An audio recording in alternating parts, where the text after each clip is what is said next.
Локалната самоуправа ќе изнајде начин за субвенционирање на Центарот за третман на деца со аутизам.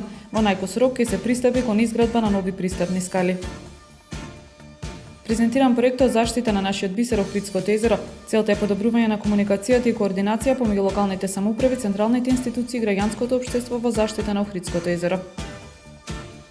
Изложба на ретки фотографии од историјата на мотоспортот во Охрид од минатиот век од вчера отворена во Мотоцентарот Амбасадор во соработка со Охридскиот архив. Изложбата ќе биде отворена до 23 декември.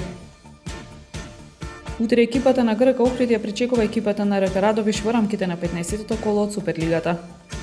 Ќе покажеме на терен колку сме спремни и ќе го победиме противник.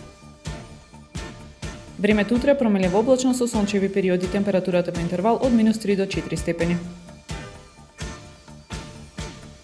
Следевте една минута вести на Охрид Нјус.